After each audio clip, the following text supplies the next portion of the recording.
Even announced we were going early. There we go. Welcome to the Friday afternoon edition, a little bit early today of the Maple Minds podcast. Thanks for joining us. If you made it a bit early, even though I didn't advertise it, my apologies. You can find all of our shows on our YouTube channel. Make sure you're subscribed there. But I am Christy, that's Rob, and Polly. We're just three people from BC who like to trade opinions about what's happening in politics twice a week at 5 o'clock, Tuesdays and Fridays at 5 o'clock Pacific time. Usually I start with something and then I get a bit of a preamble and then I say, Rob, what do you think? But this time I'm going to start with, Rob, where do you want to start and what do you think about it? Oh, man. Oh, geez, put me on the spot. I did. Let's talk about Jamil Javani. All right, let's go. Let's just start with ridiculousness and we'll move on. Well, here's the thing. When we're talking about politics, whether that's provincial, federal, or international, there's always ridiculousness. Am I right? Anyways, what did you think about Jamil Javani's intentions, his marketing of his mission, his success, whether or not that is real or perceived, and the reaction? Where do you want to start? I find it a bit of a joke. Like again, I think I've used the phrase the last time, a dog and pony show. I mean, what is he doing there? He has no sway on anything. He can't do anything about international relations between Canada and the United States. He can't make policies. He can't, discuss free trade agreements in any sort of detail. What is he really doing there? And that's the question Canadians have to ask. What is this all about? What is he trying to do? I mean, at the end of the day, he's just showboating. I mean, he's just up there. Look at me, everybody. I think Pierre Poilievre better watch his back because I think Jamil Javani wants his job. And I think he's trying to show Canada that, he's a better candidate than Pierre Poilievre. So, I mean, I think that's all it is. To be honest, you know what I think would be interesting. So I talk very often about Pierre's cheerleaders and Pierre's cheer squad. There's a group of conservative content creators. They do YouTubes, they do TikTok, they do X, and they're always cheering for Pierre, right? So a majority of them also cheered for Javani. So I would be curious that if it came down to it down the road, because I believe this is where we're going down the road. I think down the road, Javani is trying for Pierre's job. I know we're right fresh out of the leadership review where he passed, but I also think there's a possibility of a split in the party, perhaps. And I think if it goes to the leader of a split party or replacing Pierre as the conservative leader in some capacity, I think it would be interesting to see which way the conservative cheerleaders went, because I don't believe that they would disagree with each other. I think that you would see them all going one way. That's just what I think. Yeah, it would be honestly, it's interesting to sort of see that power dynamic between the two, because I don't think the two of them can coexist.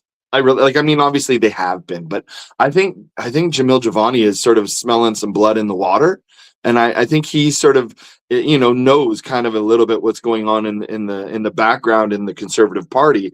And I think there are a lot of people that aren't on the Pierre Poilievre bandwagon. I think it goes to show when he did his little convention there for his confidence vote or whatever it was. He didn't have a majority of the party there anyway. I guess maybe there was a majority, but everybody wasn't there. So we don't know what the actual percentage would be had all the delegates been there and really sort of seen what kind of support there was, right? Jamil wasn't there. What's that? Jamil wasn't there. He's a conservative. Of course he wasn't there. Neither was Harper, and Harper hasn't say anything. Harper hasn't said nothing either. So, I mean, you know what though? I think, and we don't know what happens behind the scenes. I'd love to find out, but oh man, I think listening to Harper, I think Harper is kind of, he's addressing the public, he's addressing Canadians, but I think in those addresses, I think he's kind of going, Psst, Pierre, this is what you need to do. Do this, not what you're doing.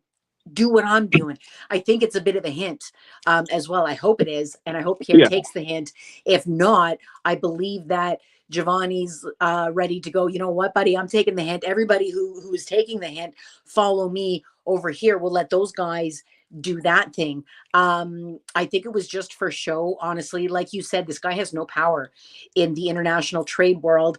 I think it was just like a look at me. But I found it interesting in his little video to everybody saying, oh, I'm going down to the States. I've asked the Liberals several times to see if they want my help because I'm buddies with, you know, Vance. He said, I think more than once, you're going to find out anyway that I went. And it was quick too. It was like one day. He was there for one day. I think they had lunch. They must have taken pictures in the Oval Office, which were then posted the next day. And the next day, Vance and his wife were already on their way to Italy for the Olympics, which, by the way, side note, did you see they got booed today? Yes, they did. And the IOC didn't was trying to make sure nobody did. They're like, don't boo them. Please don't boo them. Come on. That just made the boos louder. Yes, it did. And I feel I truly do feel bad for the athletes because I'm sure that like this is a moment they've been dreaming about like ever since they first started in their sport. But they must recognize how maybe they don't. I think there's a good chance they don't actually, how Americans are perceived internationally in general right now. Yeah, and to be honest with you, the whole booing thing, I get it, right? Like I get that like, hey, like we're not happy with what your country's doing, and the world is not happy with their country with what their country's doing, and I don't think a lot of Americans that are living in areas that don't get international news and they get whatever's put on there, because there's a large amount of the population down there that gets the cable, like doesn't get cable TV. They get kind of whatever they get, and that's all run by right-wing media. So they're sort of fed whatever they want to see, and that's something I've learned while I've been down there, is a lot of the news stations that they get are fed by right-wing media. Like it's in their face. Like they don't see what's really happening around the world. I mean, obviously So there's a ton of scary. people. There's still a ton of people that have cable and they have all whatever, but there's a lot of areas that they don't, and it's, you know, there's just a lot of propaganda that's pushed to them. But I don't think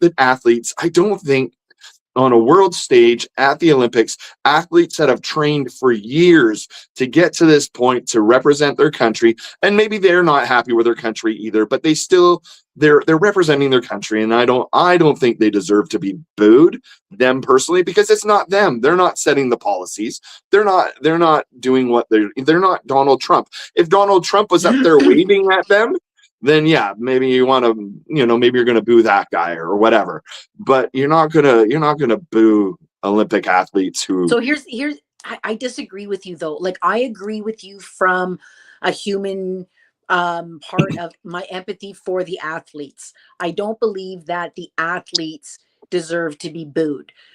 But it was when Vance and his wife stood up that they were booed, right? Now, Which and I makes think sense. it's important. As much as I'm not a big fan of booing.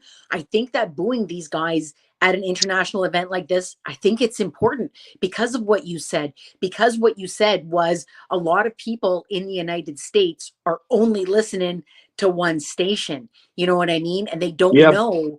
But so I think that my and point the back to you stations. though, Hmm? my point back to you is, how many times have we seen those stations not have the booing? Like so Oh yeah, they no, cut it's already out taking off. they It's already being taken off. All of the clips of it are already being removed on X. All of yeah they don't want any evidence of it. The reason I'm saying even if the evidence doesn't exist about it, people keep talking about it. Anybody watching the Olympics live gets to hear a different version of how much the world loves America. They all love us. We're the strongest. We're the biggest. Those guys are nothing around without us, and they all know it. And that's not what the world thinks. And booing sort of is indicative of that, I think. But I agree with you about the athletes. I don't think the athletes should have to, but I think it's important for people to let America know what they actually think about America right now. So my other point back would be, if you're an American, so I think of, if like as a Canadian, even if my country was doing certain things and people booed my athletes, as a Canadian and as a proud Canadian, and you think of proud Americans, how do you think their reaction is going to be? It's going to be that of anger and screw you. Like, it's not going to be a, oh wow, yeah, our country sucks. It's going to be like, screw you, world. We're the best. We're still the best. We're still going to be the best. And I don't care what you say or what. And I think it's going to rile people up. And I think it's just going to make them dig in deeper, personally, for a certain group, because I think that for a certain group, I agree. Yeah. But I think that certain group is the group that we're sitting there thinking should hear it. Right. Yeah. But that group isn't going to care. Actually, no, because I think that there's two groups within the group that needs to hear it. Well, I think there's a lot, but I think basically it's the ones that are going to listen and consider that maybe things aren't as advertised, pardon me, versus the, nope, absolutely not. It only what Donald Trump says is true and everybody else is full of shit. Like, those guys aren't going to hear it anyways, but it's possible for other people who are only hearing one side of the story. And again, I think that if other people had booed our athletes, for me, it would be different if they were booing the athletes or booing when Carney or somebody stood up with the athletes. Do you know what I mean? Also, so other side note, did you see that Chrystia Freeland is going to be on the Bill Maher show tonight? I'm such a nerd. I'm going to totally watch it. You're going to be out partying. Yeah, I'm going to be out partying, but I definitely will watch the clips. That's for sure. Because I'm sure there will be, and I'm sure she's going to get trashed all over the place in clips from some people. But anyways, back to Giovanni. For me, we got a lot of people in Canada talking about Jamil Giovanni, about, oh, look at what he did. The marketing drives me nuts. He did something that Carney hasn't been able to do. What did he do? He went and he had lunch. Carney's had lunch with a friend of his from school. Yeah. Like that he already knows. Like, meanwhile, and they're talking about, they keep talking about this guy and they're arguing whether or not we should be supportive. Oh, well, he can open the door. And I'm going to point to, why do the Conservatives always push for what we believe is not going to be a good deal? Why do they think that all of the effort should only be pointed towards one country because they used to be our largest trading partner, when that one country has turned out to be unreliable? Right now, nobody is talking about the actual Minister of International Trade and about how he's in Singapore and Vietnam strengthening trade there. Nobody's talking about how that area of the world is our second largest merchandise trader besides the United States. Nobody's talking about the good things that we're doing to make sure that we don't have to worry about the Americans, while the Conservatives just go, let's just talk about the Americans. Let's just talk about the Americans. And what Jamil Giovanni did was he diverted all that attention to the Americans by making it all about himself and making the whole conversation about whether or not he should go, when we all know he doesn't have the power. Meanwhile, we're not talking about a guy who actually has power, who's in our second largest market. I'm just saying.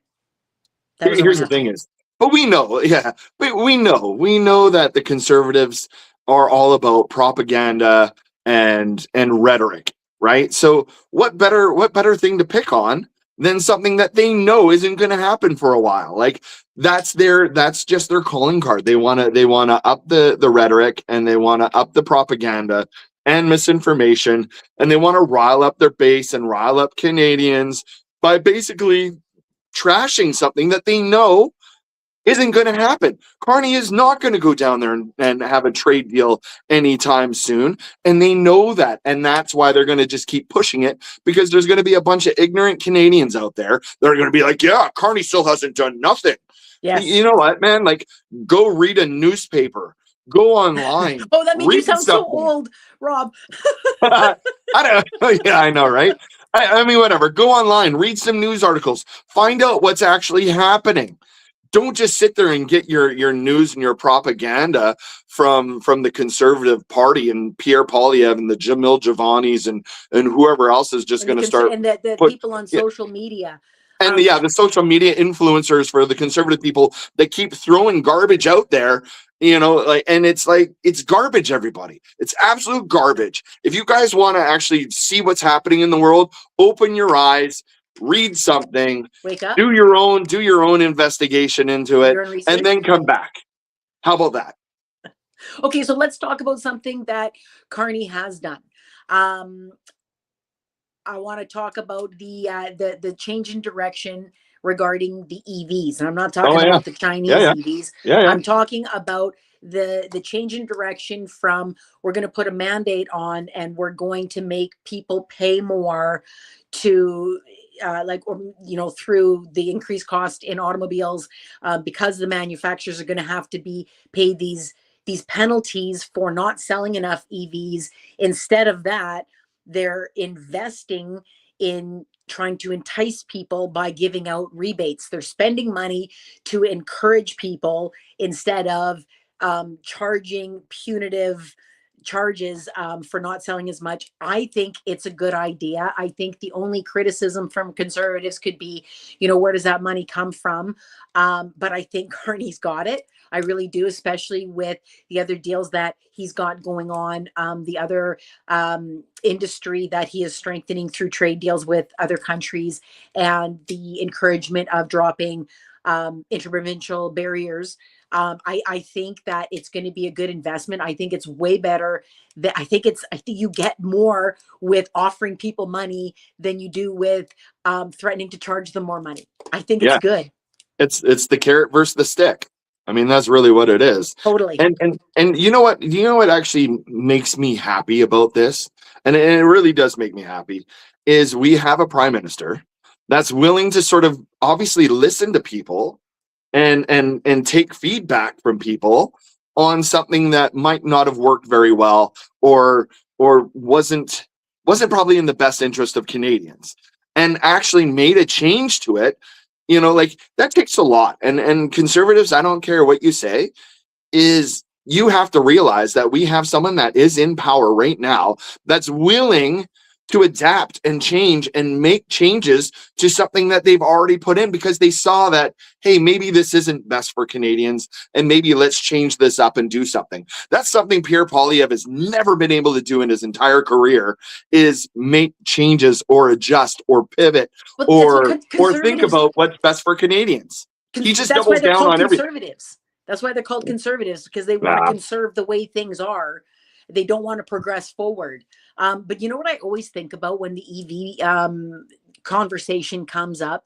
Because first of all, you're going to get somebody from the prairies saying it's never, ever going to work here. And I understand that. I think that currently, if you went to everybody needs an EV today, it's not working in a lot of Canada, not areas where we live, but with rebates and with encouraging more people to buy them. If you get people in the cities and people where it is a feasible option, not the prairies don't have to worry about contributing to the climate action in that way. Let the cities do it. Let where the more heavily populated areas do it, where it's going to be easier for us to be able to do it, while they figure out how to make it feasible for the prairies. But you know what I think about every single time the EV conversation comes up? I would love to take a time machine. Like, I'd love to Bill and Ted's it back to the old Wild Western days when automobiles first came in, and parking, they wanted to take away horse hitches and put in parking spots. I bet they took a ton of shit. I bet they thought, these things are never going to last. We're never going to get rid of horses. These guys are crazy to think that these gas-powered machines are ever going to replace our horses. They should leave our horse hitches alone. That's what I think it would be like. Maybe I'm wrong. I don't think I'm wrong. What? I'd be like, what keeps you up at night, Christy? What keeps you up at night? I think about these things. I do.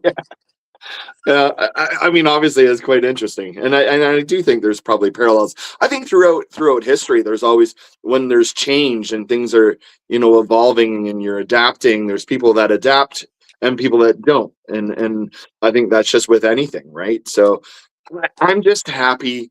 And in my mind is I don't think it's right for a government to force people to do certain things that when they're not ready to do it. And I think enticing people and sort of saying, hey, this is the future, this is what we want to see, this is, a renewable resource or whatever, I don't know, whatever it is, this is what we want to get to, this is where we want to get to, and we're willing to help that by giving you some money back going towards these things, right? I would buy So one because of the rebate. I'll be perfectly honest with you. I would buy one. I've already talked about, like, I think that they're great. My stepdaughter got a Mustang last year. It's fantastic. I love it. And if I got money back for spending money, yeah, I totally would. 100% I would. you're talking to someone who got a new hot water tank because I could get a rebate on it. And I'm like, yeah, I might as well. Like, We love getting money back. Who doesn't love getting money back? I think it is a way better strategy than having mandates. I understand why they had the mandates. I think a rebate is way better. I think you're going to have a lot easier time having people engage in change when it's easier on their wallets. for sure. I mean, that who doesn't like saving a few bucks? And I mean, if it makes it cheaper to or similar to buying other vehicles, and you're getting this vehicle for whatever it'll end up being, why not? Like, if you now can weigh those pros and cons, as long as they make those rebates easy to get. Sometimes when people offer these rebates and you got to fill out all these forms and you got to do this and you got to jump through this hoop, then you got to mail it here, and then you got and you're like, oh my god, never mind. Like, if I just I think a lot of them are online now, so yeah. I think, and probably the dealership I would imagine would be able to help you. I hope. I'm hoping that's what it is. I'm hoping I go into a dealership and the dealership says, hey, don't worry, I've done all the paperwork for you. We'll put it in. We'll take the money off. Done. They should be. But I you know hope what so. else I think this does? I think that this takes away a Pierre shot. I don't know if you remember, but last year Pierre was shooting a ton of shit about how every Canadian was going to have to be spending an extra 20 grand in taxes on any car, on any new cars, which was bullshit. But it would have been more expensive with a mandate put in. Eventually, those costs are going to be put in to cars to cover what they would be paying in penalties. So I think that this takes away a conservative shot. And again, I think that is he's taken away a few conservative shots, Carney, as he is moving Canada forward. And I think that is intentional because it makes it easier to have a whole country adapt to change. I think, again, driving into the direction of the ice. Yeah, which honestly, I still, again, I'm going to reiterate this, is having a prime minister that's in power that will actually listen to the people and start realizing that something, instead of some of those guys that are going to be like, no, this is what we're doing. People are going to have to just figure this out. It's best for the country. It's best for whatever. Might not be best for the people, but we're going to hammer this home and we're going to make sure that this happens. No, he goes, you know what? Actually, when we really look at it and we really think about it, it's probably better to do it this way. Hello? Is that not everything that we've ever wanted? Is for someone to actually make those decisions for us where we're actually happy with that, and I don't know. I mean, conservatives, if they want to keep thumping whatever they want to thump instead of going, hey, that's pretty good, I'm glad that he made some changes on that. Thumping that he's not done anything, and he arguably has.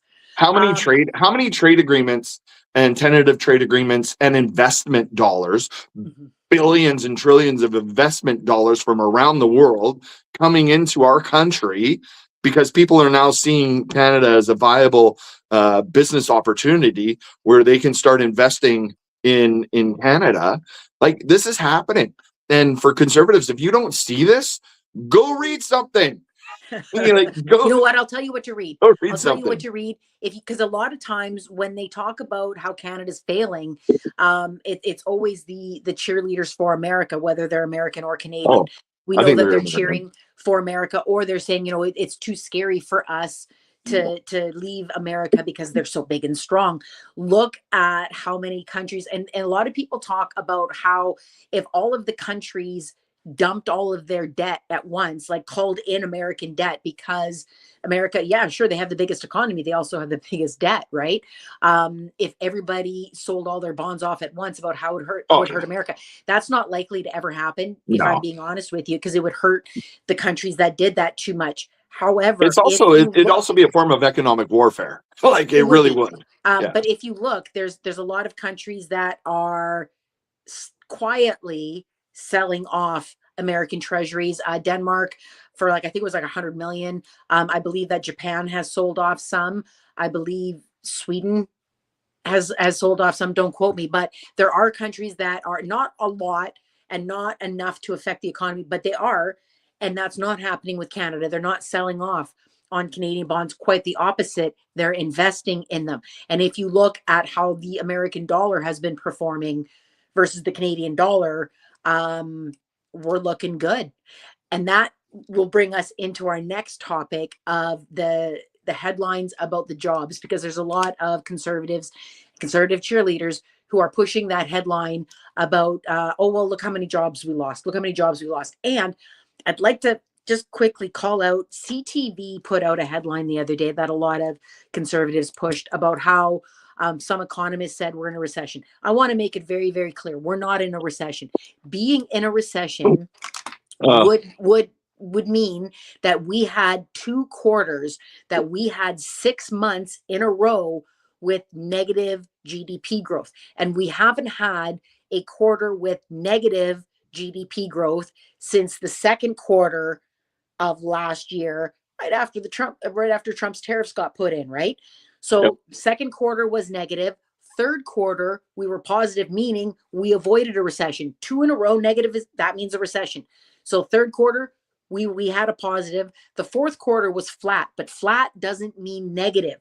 We still have to go 2 full quarters in a row before there's a recession. We're not in a recession. We are at the very best at least 6 months away from a recession, which isn't going to happen, in my opinion. Anyways, the headline was about how many jobs were lost, with Ontario getting hit the worst. And it was overall 25,000. And most of them are 52,000 jobs part-time. were, sorry? Most of them are part-time. The Yep. majority were part-time jobs. Yep.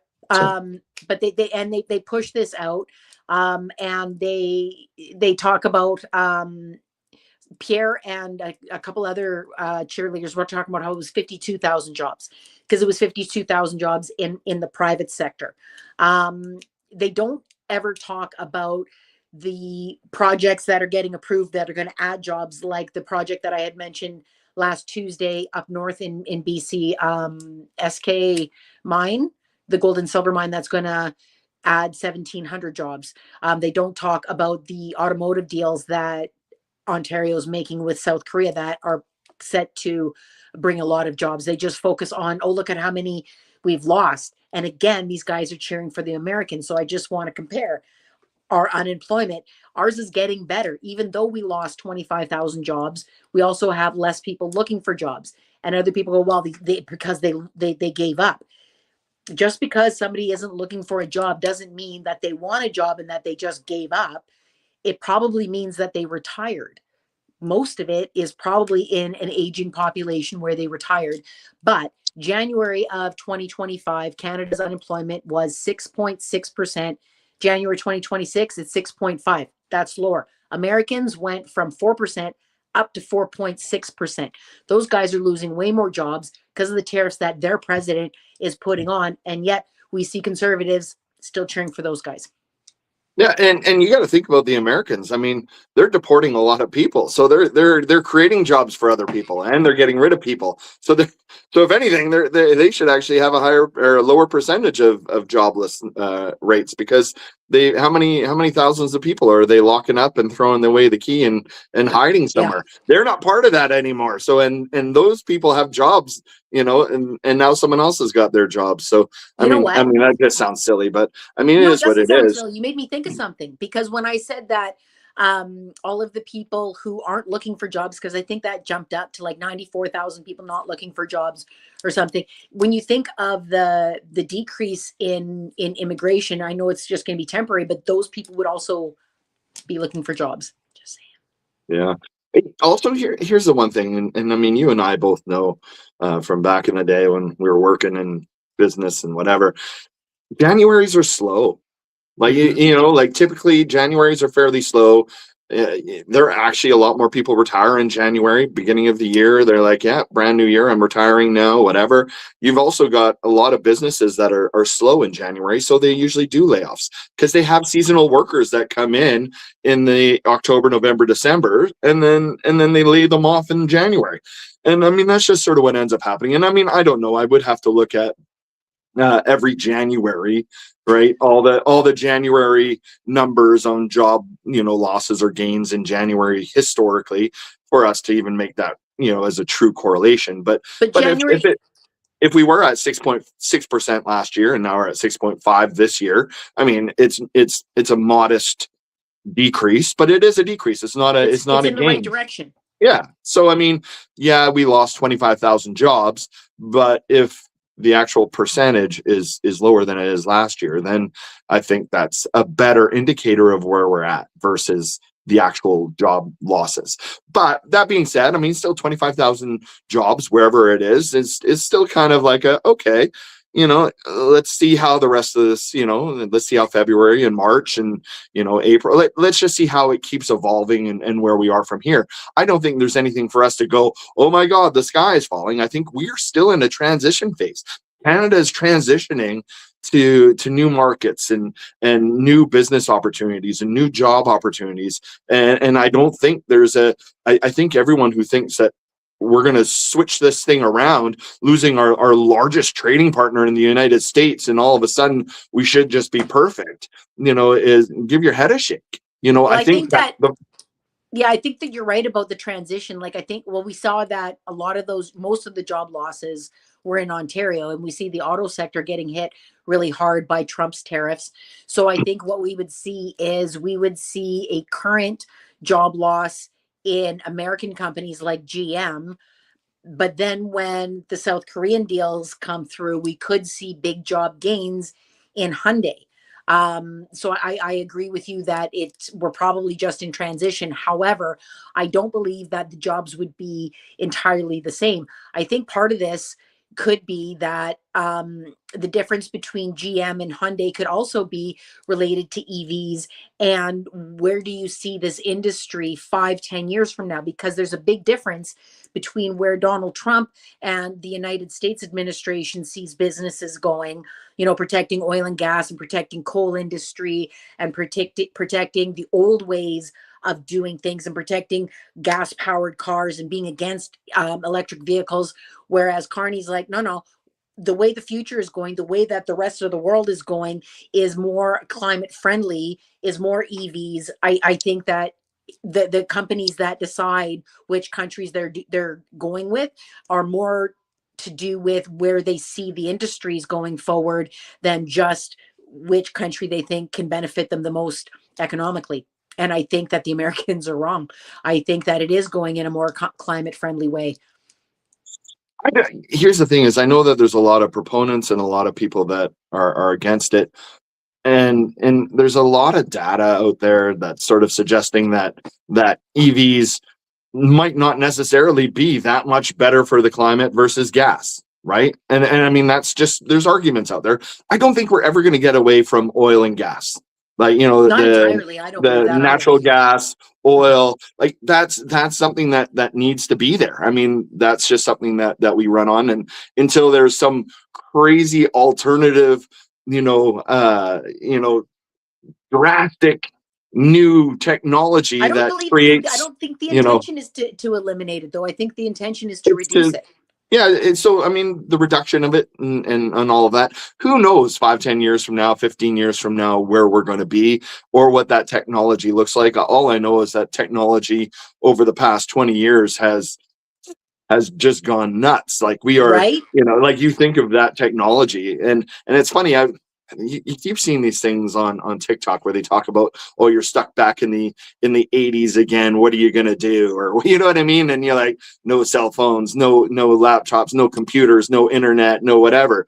And you go, yeah, that was the 80s. Like, Yeah. and you're like, and for me, I'm sure there's no young people probably watching this, but if there were, they'd be like, the 80s is like so long ago. The 80s is like a billion years ago, like, but technology, like, we don't know 10 years from now what somebody can come up with. Yeah. As far as, new alternative. 20 years ago, we didn't even have social media. Well, we did. We had other forms of social media. We didn't have social media as popular as it is now. There was no Facebook. Facebook came around in, I believe, 2008, I want to say. ICQ. Pardon? ICQ. We had ICQ. And we had MSN Messenger. Do you remember that? Yeah. Or you got the kids mail. used to do that, and I would be over their shoulder. Who are you talking to? How do you know it's actually that person? We didn't have the social media influence on society that we do now. 20 years. We had flip phones 20 years and we ago. had newspapers. And newspapers. We had newspapers to read. And we didn't have documentation of our bad decisions of our youth. No, lucky us. Thankfully. All I know is I just think of like growing up and not having a cell phone that could record things. All the years of like playing football, playing lacrosse, partying, having good times, like dumb stuff people did. Not I know. illegal. I've heard your stories. I've heard your stories. You should be happy that there's no documentation of those, my friend. Can you imagine? And I think that probably, you know what I think is sad is I don't believe that there's ever going to be another generation who knows what that's like, that's freedom, man. It is not having cell phones and not having social media, total freedom. There's never going to be another generation who knows what that's like. I don't believe. I don't think you could put the genie back in the bottle. Here's the weird part is we're living in a society where when a bunch of us were at the bar and a fight started, we'd all be in there and we'd all have some fun. Nowadays, if a fight started, the entire bar is going to pull out a cell phone and just record it. Yeah. That's ridiculous. Yeah, you're right. Like that's the difference in society nowadays. And you know what the best part is? I always got punched because I was always the one trying to break the fight up. Oh, you never try and break up a fight. You just get in there. You got to get in there. And the best part about that was after the fight was done, you could all have drinks and laugh about it. That was the best part. Now social media has ruined that. No one's jumping into fights anymore. It's a different world. So now I want to steer us in the direction of the kind of world that the American administration wants us to have. As we just talked for about 20 minutes on this before we wrap it up. The post sorry, Christy. I just have I have one thing that I want to throw out there and ask your opinion on. Just out of nowhere. Go. So do it. And I don't even remember her name. Canadian singer from Alberta who's doing commercials for the U.S. Olympic team. Jan Arden? No, young girl. Like she's Tate McRae. Yeah, Tate McRae. Is that what she does? I didn't know why she was famous. I saw that she was doing. That they were using her in a Sydney Sweeney kind of way. Yeah, like for the U.S. Olympics or something, U.S. Olympic team. And everyone's like calling her a traitor. And I'm like, well, she's from Alberta. So she was. Zero idea. Yeah. So, I mean, she's from Alberta. So, I mean, that. No, Jan's never. Cool. Yeah. Maybe as a. I think that was probably intentional. I think that they probably used a Canadian so that other Canadians would get riled up so that they could parade her around the exact same way they did to Sydney Sweeney when she did that. What was it? What kind of ad? Those the jeans? My jeans, right? My jeans are good. Yeah, they did that to purposely invite hate towards her so that they could look at this poor white girl, she doesn't deserve that. That's what they're doing to this one. I had no idea who she was before this. No idea. Probably because I'm that Sydney Sweeney thing was pretty sad. Like, I mean, whatever. Like, so is this, I think. What's that? I think so is this. I think so is using a Canadian for your like they couldn't find an American to sing it. Come on. Come on. Mm. At a Yeah, time I we were don't even talking know about really like what it it was the was. I didn't 51st even, date, and you know that this is perfect bait for us to jump on. Come on. Come and the fact on. that she's Albertan, she's from Alberta. Yeah. Exactly. So with the next topic, I have the tweet, and then I also have the full video that the tweet came Don't from. show it. Don't show it. I'm not showing Which that. one? Don't show Are it. you talking about the Obamas? Yeah. Yeah, I wouldn't. I don't We can want to talk watch about it. it. We don't have to show it. Yeah, Okay. That's yeah. just I my don't think we personal need to opinion, and portray I'm it. against showing it again because I'm against showing that kind of imagery. I Yep. really am, and I understand. Sorry, go ahead. Yeah, No, same thing. we I mean, agree. I don't want to We see it. I agree. don't want anyone to see it, and I don't want to perpetrate it in any sort of way. I But I don't do want to want to show talk it. about it. Yeah, let's do it. I think we have to talk about it. I think not being okay with it is not enough. I think that as a white person, if you don't say I'm not okay with this, that other racist white people are going to assume that you are okay with it, unless you say no. Sorry, unless you say you aren't. And I think that everybody needs to say that they aren't. I think that. Sorry, my dog. I think that this was like another test. When Alex Preddy was executed by the ICE agents, and they tried with the, oh no, he's just a domestic terrorist, he was an assassin. They tried to bullshit their way out of it. And then when it didn't work, then they backtracked. They tried to bullshit their way out of this one too.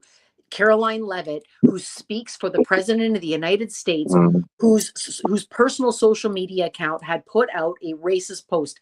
And for anybody who hasn't seen the post that we refuse to show, it depicted both of the Obamas as apes, which is a huge, Or monkeys, very was it? commonly known racist move towards Black people.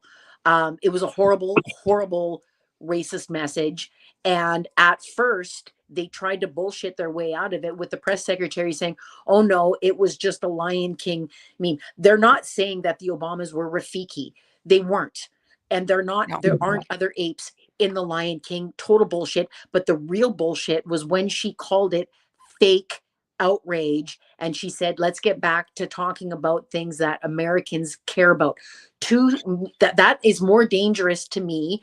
I believe that those two sentences are more dangerous than the depiction of the Obamas itself, than the tweet itself, because they're trying to normalize it. They're trying to say that Americans don't really care about racism. This is just fake. This is just a hoax. This is just, the Democrats are paying people to pretend that they're angry about this. Nobody's really angry about this. Nobody really cares about this. Get back to stuff that they actually care about. And I think that the attempt to normalize it and to get people to accept it is scarier than the fact that they were comfortable to put it out in the first place. And bullshit, it was a staffer. Bullshit, it was a staffer that they give access to Donald Trump's personal social media Yeah. account. Go ahead, So, Rob. so I honestly, that whole thing where they're like, "Oh, it was a staffer." My question is, who has access to this account then? Like, Yeah. does everybody in the White House have access to this account? Can anyone post whatever they want? And literally, who was this staffer, and why would anyone ever think that this was ever okay? Like, I mean, Stephen it's just, Miller? yeah. Was I Stephen mean, Miller the Stephen Miller staffer? was He would think probably it's like, "Oh, okay. this is the best." Here's the thing: is you've got every racist person in America going, "Yeah, Yeah, yeah, that's the yeah, look at intentions. that. You Yeah. guys see this?" During Black And you've History got, Month. Of course, yeah, it's during Black History Month. I wanted to bring that up.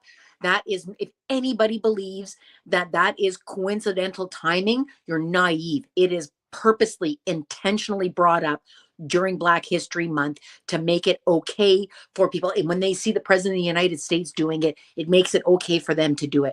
This is intentional. I noticed. I've been on social media active in political spaces since February of 2022. The first week of February in every single year, there has been blatant racism against Black people. There's racism against Black people on the internet all the time. There is always a very loud gesture in the first week of Black History Month. The timing is intentional. You're not going to be able to convince me otherwise. You're not. honestly, it's just another low in a series of lows. I mean, it's just like we're sitting at a point now. It's 2026 where the president of the United States, whatever, so what was it, True Social account or whatever the hell it is doing this. Like they're doing this. They actively put this out for the world to see, regardless if they take it down or not. You put it out there, people are going to snap it up right away. They're going to see it. They're going to hang on to it. They're going to do whatever they can to always have it. I don't care you take it down or not. I mean, again, that's the conservative and Republican playbook, right? Throw it out in the world, and then you can't, Just plant the nobody can seed. ever, just plant the seed out there, And then throw it in there. And then the fact that it is the Lion King, come on, the Lion King, they weren't Timon or Pumbaa or like it wasn't the Lion King. And they yeah. were playing The Lion Sleeps Tonight, which wasn't even in the Lion King. It was total bullshit. Total bullshit in an attempt to normalize it. I think that there is going to be more fed. There's going to be more racism that is intentionally fed. And then there's going to be, oh, look at the liberals. They're just melting down over this. Oh, look at these snowflakes. They can't handle this. Nobody cares about this. I think that everybody needs to care about this. I was glad to see some Republicans speaking against it. I was unhappy to see that it wasn't all of them. There is enough support for this that they put it out in the first place. And that should be concerning to everybody. It should be, because he did get away with it. There are people who support it. And if you just, well, I don't think like that. You have to say it out loud, because there are people who think like that. They just don't talk about it out loud because it's socially unacceptable. We have to make sure that they know that it's socially unacceptable, because silence, they just assume, well, you're white, I'm white, you must think the same. The amount of people who have said racist things to me because they assume that I agree with them, you must have had it too.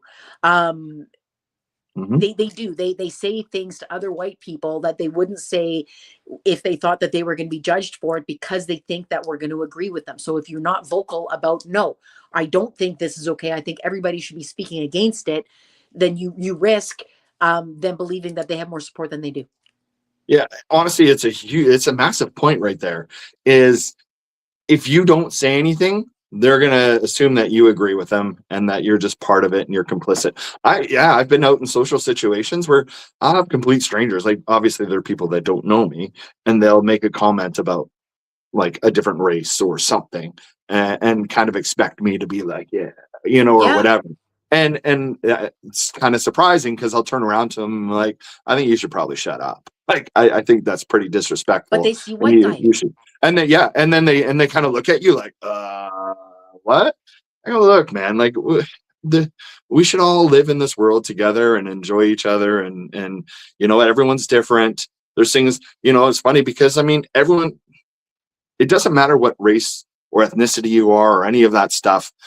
People are going to annoy me on in every race, and then there's other people that I get along with extremely well. Like, I mean, it doesn't matter. It's not by race. It's like sometimes they're just annoying people. I mean, they could be white, they could be whatever, and they annoy me. That's just the way it is. But it's not by race. Like, we all have to get along and live our lives and embrace each other's differences.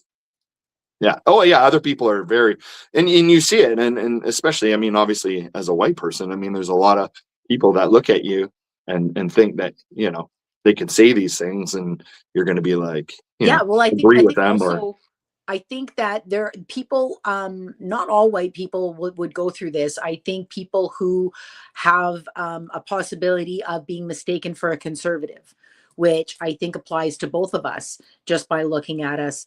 I think that if you have like a lot of facial piercings or different colored hair, I think you're less likely to hear that than when you appear more conservative. I think when you appear more conservative, you hear all the bigoted stuff. You hear stuff against the LGBTQ community. You hear stuff against other races, and it's assumed that you agree with them. Yeah. And it's funny because I grew up going to school in Vancouver, like in just minutes from downtown, and when I went to school in the throughout the 80s and into the mid 90s, it was different. I mean, there weren't a lot of white people. It wasn't like, you know, I was out in you know, the boonies or whatever, you know, where everybody was white and there just might be a few classmates that weren't. It was almost the reverse. I mean, you're looking, you Yeah. know, like we were in class, and I mean, it was as multicultural as you can get. And I'm talking about like every race you could ever imagine was in one classroom. Like, wasn't, you know, like, Yeah. and life was different, and you kind of grew up, and luckily I had a family that embraced, you know, the LGBTQ community, which those acronyms were never around at the time, but No. there was friends of the family that were gay, and there's, you know, like, we sort of lived in this melting pot of, like, I didn't know any different. Like, I literally didn't Yeah. know any different, because, you know, and it wasn't until you start getting older and then you start, you know, getting introduced to other people who have sort of these, and you're like, wow, that's weird. Like, you know, Well, like, I never. because a lot of people who have only grown up around other white people. Yeah. I moved here in 85. So I was born out here, but I grew up in Ontario, in Kitchener, where it is just white German people in the 70s, right? In our school, there were 2 people who weren't white in the whole school. In our class, there was 1. And then I moved here in 85, and I was like, oh, there's no white people in the school. Instead of only having 2 people who aren't white, we have only like a smaller amount of people who are white. And it was a culture shock for me. So I've seen both sides. I've seen what it's like to grow up around only white people, and then come to a place that is a lot more diverse. But I recognize that there's some people who have never been around other people who are different than them. When my husband and I traveled, we can feel in some of the smaller towns in Canada, we can feel who's never seen a biracial couple before, because they just like stare. And there's some places in Canada where those stares felt hateful, and there's places in Canada where, and honestly, the hateful ones weren't as much as just the I've never seen that before curious ones.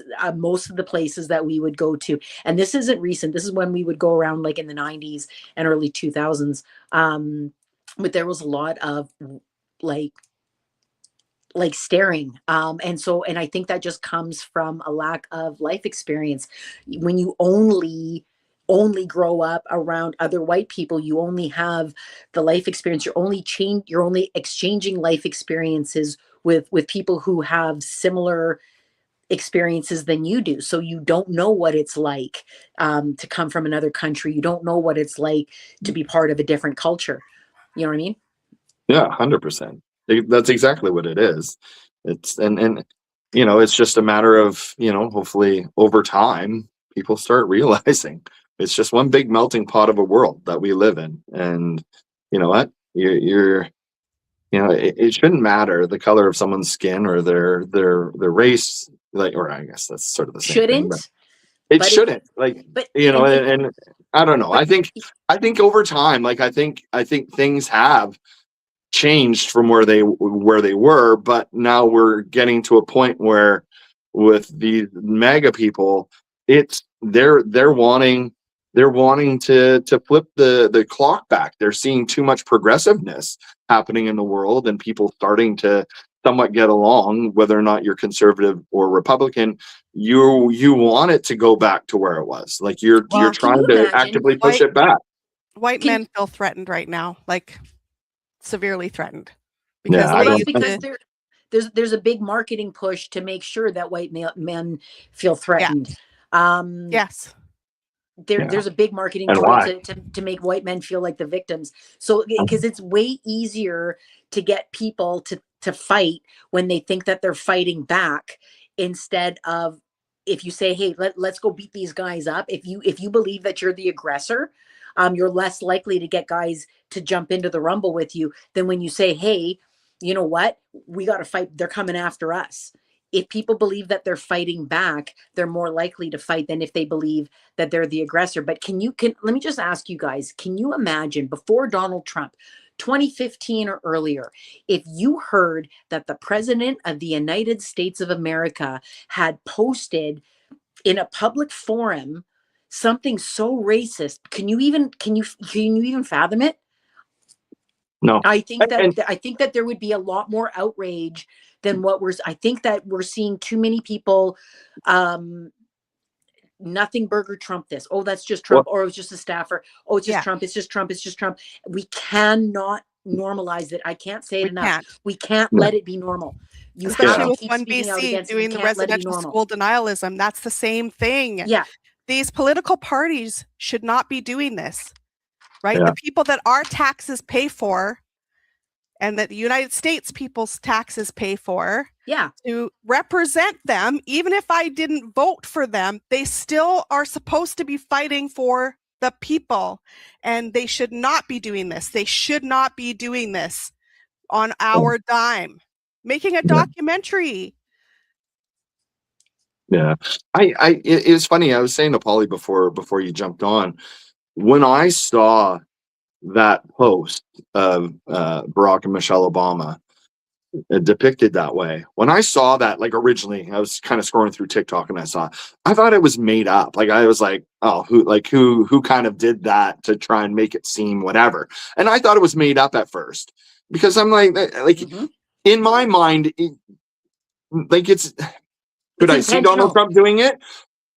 Maybe, but I mean, I never thought someone would actually actively do something like that until all of a sudden I saw more and more, and I started to realize this is real. Like this really happened when I started seeing other accounts that are more reputable accounts that were actually talking about this. I go, this is real. This actually happened.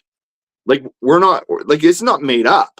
Like this isn't just honestly, I've said for a long time, I think that the whole make it feel like we're in a movie instead of reality, I think that that's intentional, because when we listen to them, when we listen to them react to backlash and stuff, they're trying to change reality, and that is easier to do if you have a looser attachment to reality. If you feel like you're in a movie, all those people that are in the administration are not serious people who are doing serious jobs. Those are people who are cosplaying the leader of the FBI or the leader of Homeland Security or the director of national, you know what I mean? And the putting these posts out and it doesn't feel real. How many times, the one that he had put out last year about the Gaza, the AI generated thing with the belly dancers and shit, that didn't feel real at first either, right? It is designed to not feel real so that we detach ourselves from reality, so that we better accept the new one that they dictate to us. Yeah. Don't let it become normalized. Don't let it become normalized. Do not normalize it. Protect the truth and never, ever normalize anything that gets posted, anything that is even a fraction that racist. It's disgusting. It really is. And you cannot normalize it. You have to speak against it. It's not good enough just that they deleted it. They have to be accountable for, oh, somebody else did it that we're never going to talk about it. We deleted it. We're going to move on to something else that's going to distract you from the Epstein files. Don't let them get away with it. Don't normalize it. It's almost 5 o'clock, so we have to wrap up. Rob has to go partying. Don't forget to mention possibly Monday. Possibly. Oh yes, Monday. So that's good. So let me just do some housekeeping as we wrap up. I'm gonna run off then. You run. Have a great night. Behave yourself. Bye, Rob. Have a good Bye. night. Maybe you'll get some drunk texts later. I might. Oh, good, like the old days. We'll go live, drunk live. No, don't do that. That's dangerous. It's a bad idea. All right, bye guys. Have a good time. Have a good time. Okay, so just to wrap things up here, we've got a few things going on. Monday at 6 p.m., we're going to be having a special live with Michaela from Alberta, and we're going to be talking about Alberta separation. We're going to be talking about that movement, and that is just a special one-off. Rob's not able to join us on that one. He's got something with his family, but I'll be there. I think Polly will be there. Sorry, got to unmute. Yes, I'll be there. Awesome. So that's 6 o'clock BC time, 7 o'clock Alberta time, 9 o'clock Ontario time. And then we're back on Tuesday with our regular show, 5 o'clock Pacific time, 8 o'clock Eastern time. And then next Friday, again, 5 o'clock Pacific time, our friend Francis is going to be joining us. I don't know what we're going to be talking about yet because that's a whole week away. And the pace at which the political news is hitting us, we could be talking about anything by next Friday, but I will give an update midweek about what Francis and we will be talking about next Friday. Join us then. If you already haven't subscribed to our YouTube, please do so. Please share it with your friends and family. Get them to subscribe too, so we can get over 500. That's what we're hoping for. And make sure you're following our TikTok page. If you want to see us talk about anything in particular, just leave a comment on our TikTok or one of our YouTubes. Thanks again for joining us. We appreciate it. And I will see you Monday night at 6 for a special edition on Alberta separation, and next Tuesday for our regular show. Bye, everyone. Thanks for being here. Thank you so much.